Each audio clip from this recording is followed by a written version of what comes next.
All right. Yeah. Welcome back to Nick Lenz Comic Corner Classic Lesson Known Classics. This is episode number 28. 2984. Is that correct? Yeah, 2984. Doubleshot number 2878. So, we're discussing, well, a couple stuff from DC Comics. First of which is from Hawkgirl. Yep, the character created by James Robinson. Because we're doing the counter-sound Hawkgirl. James Robinson, David Goyer, and Scott Burke. We're basically discussing the first of 3 trades that collect her first and today only ongoing series she's ever had. Now you're probably thinking, did James Robinson write this title? Nope, it's Walt Simonson writing it with Howard Chaykin the artwork. Howard Chaykin has got this weird thing by not giving Hawkgirl abs. Basically make her belly like nice and round. Almost like she looks a bit chunky. And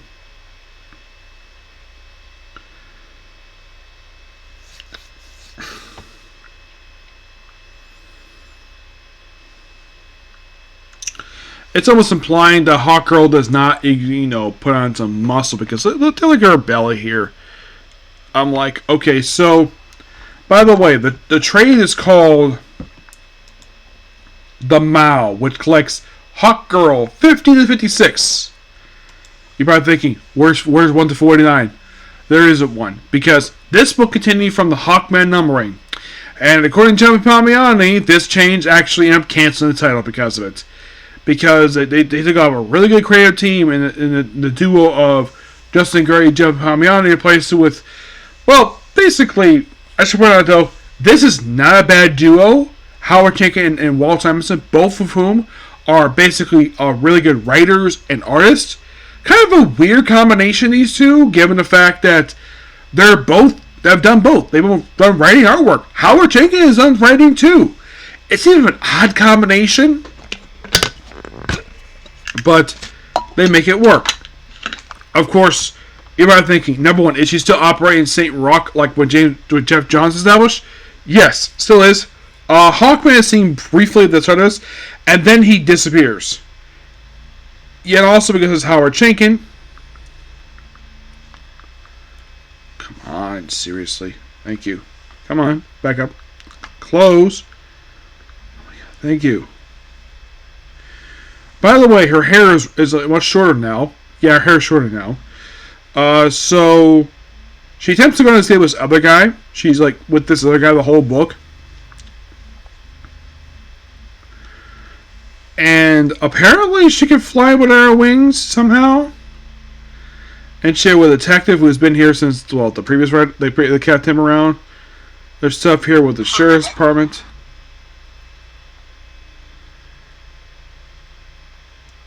And of course she does some archaeology stuff, and then that's kind of it for the opening issue of this book.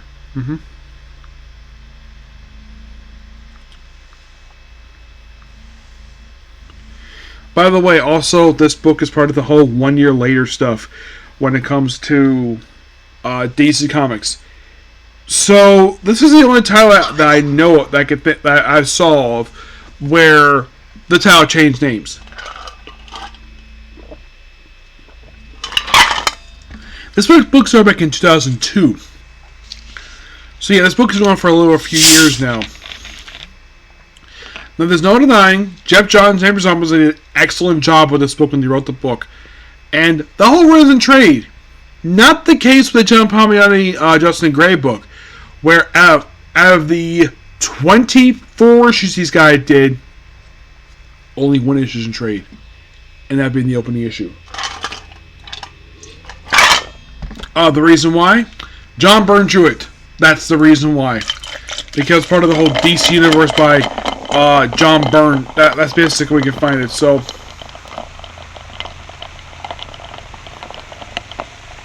a lot of these are basically standalone-ish issues. So you have Hawkgirl, where she is wearing this very skimpy nightie because Howard Jenkins likes to do adult style artwork. And then you see her taking a shower Yes, take a shower.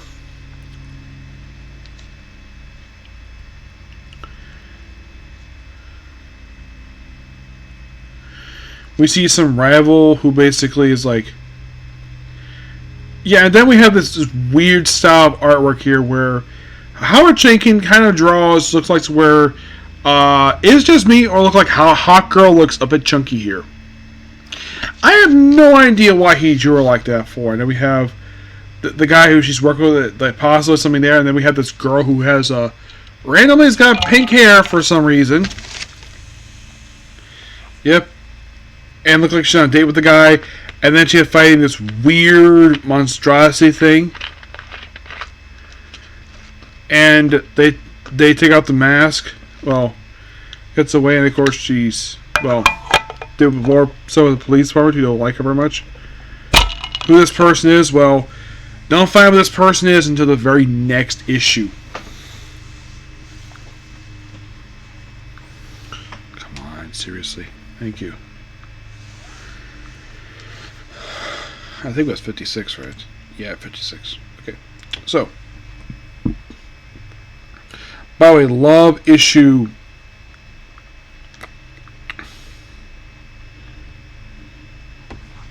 The cover itself is a minor homage to an old Hawkman cover. So, not nice Howard Chaykin doing that for Hawkgirl. So,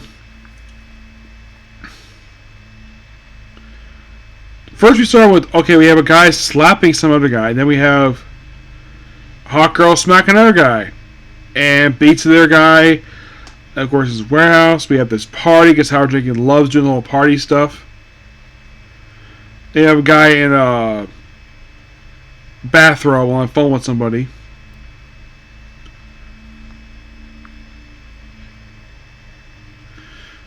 Yeah, you have Hawkgirl with this black guy in the book, and then we have this weird scene here of like skimpy Egyptian girls wearing cat masks for some reason, and it was all a dream.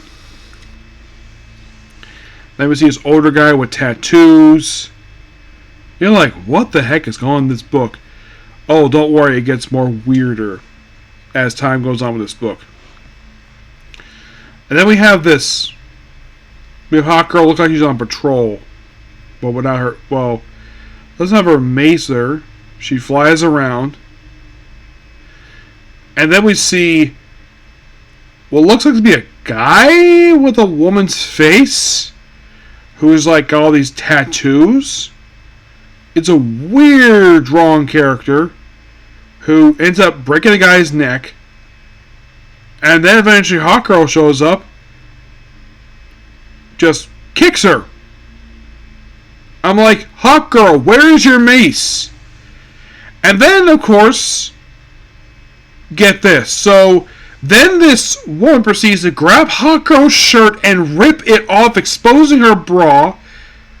And then it looks like she's about to take off her wings.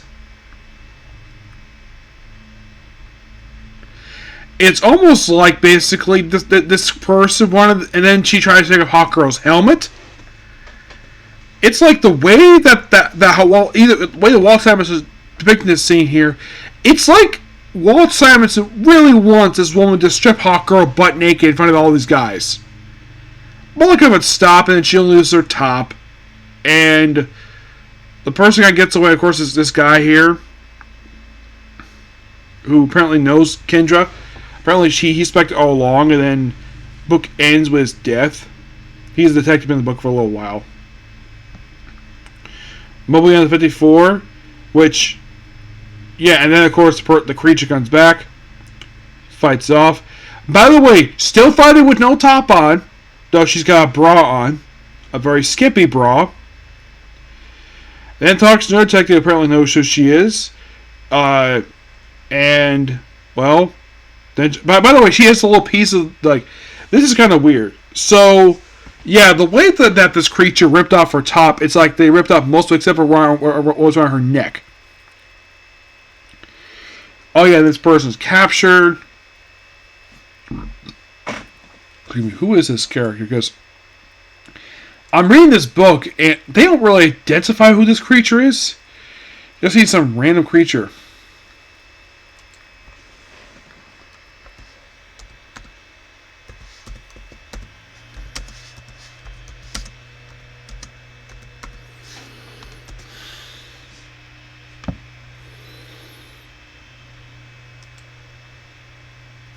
Okay, the creature is known as Chimera.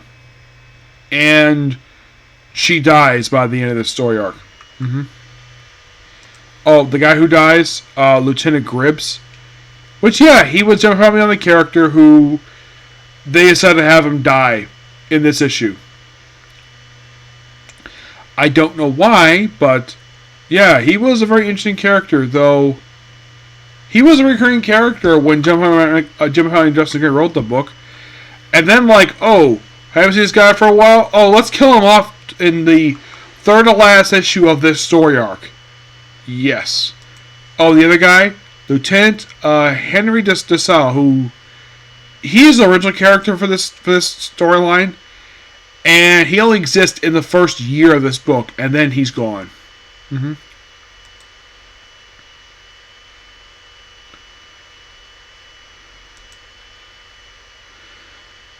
Then we have a guy who is a descendant of Hapset, and this is a guy who debuted when Jeff Johns wrote the book, and then by the end of the story arc, he dies.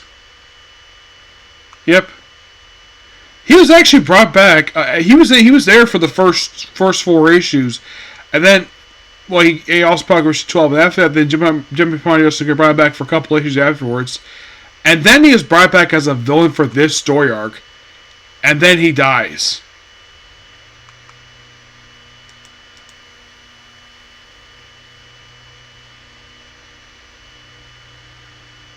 Yeah. Also, they brought into this book, who had not been seen since issue 14 of when it was known as Hawkman. The curator of the museum Hawkgirl works for. Yeah.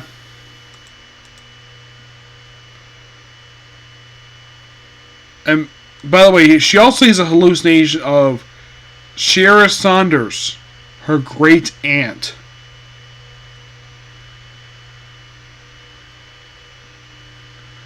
A woman who's actually alive.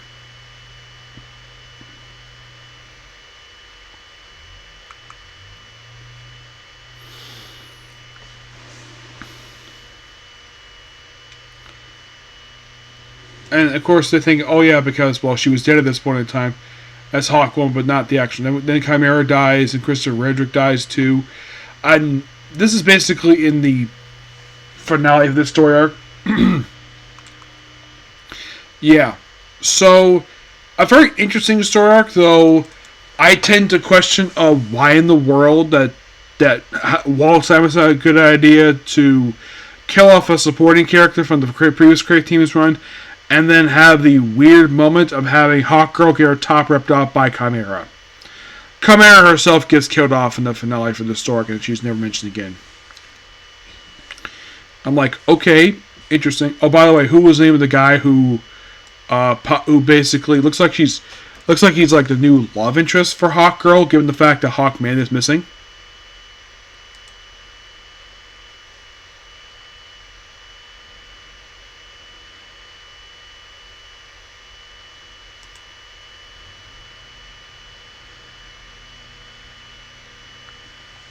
Daniel Evans. Yeah, he's the son of the curator of the museum. So that's who Hawkgirl was dating in. He had been a recurring character.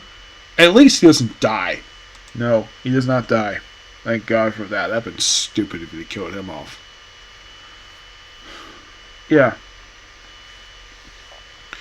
But I do like the writing here and the artwork. It's just that my only problem with this I only have 2 minor problems. One, why kill off a supporting character from the previous creative team? Just so we can have another creator, a guy who just happened to know who she is right away. I found that kind of weird. The fact that the word Chimera is very rarely spoken in this book. Like, I had to look up online what name this woman is, because I read this book originally and I did not know what name this character was, because the dialogue does not say who this creature was at all. It just pops up for the storyline and then just never seen again. That's the only issue with it. But next we're going to JSA Classified. Yep.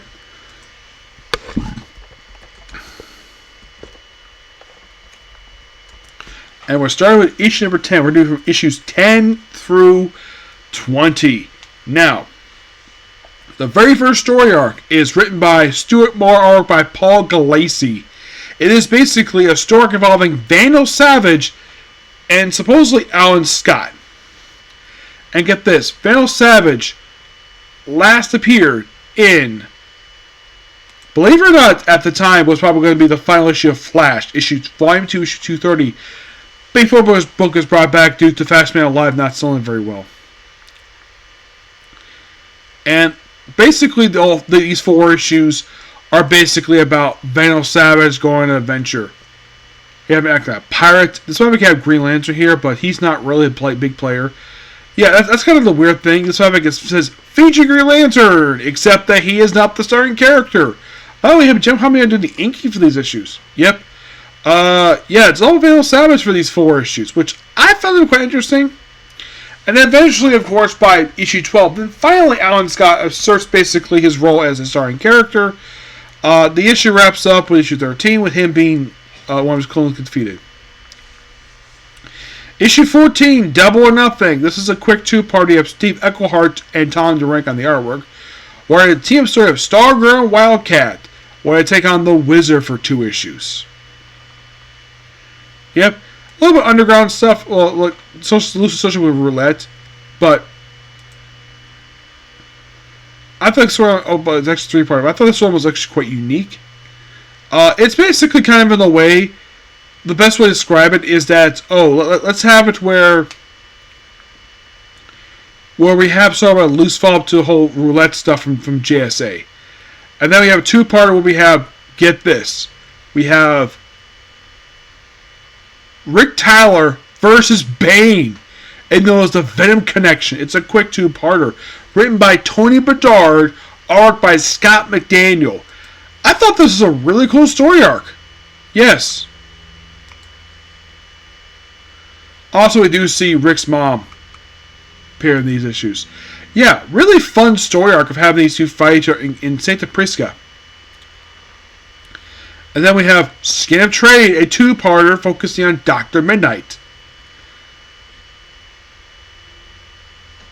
where it deals with roulette and all of her customers, and fights a guy called Stugrum. Yeah, who debuted in this issue. This is another set of issues that fall from the roulette stuff in JSA, which I thought was really cool. And that's pretty much all kind of bringing to what 10 issues are. I'd say that the Wildcat issues were really good. I enjoyed the stuff with Tony Bedard and Scott McDaniel with the Bane stuff, which I found that quite interesting. Our Man from the JSA versus Bane, a Batman villain. I thought that was really cool. And the fact that Scott McDaniel doing the artwork here was really cool, given that he's a regular artist on Bat books. Tony Bedard is an interesting choice too. I've met him before. Yeah, believe it or not, he's actually the only guy who worked at all these books. Now, I've also met Riggs Morales too, but those of you thinking, have I ever met Walt Simonson and Howard Chicken? Yeah, I've met Howard Chicken. Met him once. I think it was at Tampa Comic Con 20. I think it may have been 2017. I met him. Yes, where he mentioned to me he's not. I'm a fan of a lot of his artwork. He says he's not a fan of some of the books he work on, but I don't know if it's Hawkgirl he's not a fan of. But I even told one of my favorite books that he worked on was the Shadow Moscow Mission. I love that miniseries. That was amazing. Yep. So yeah, that's particularly a particular view. Please be sure to like, comment, subscribe, turn notifications, and do not hit the like button. Next up is going to be Case Closed. Okay, next video. Bye.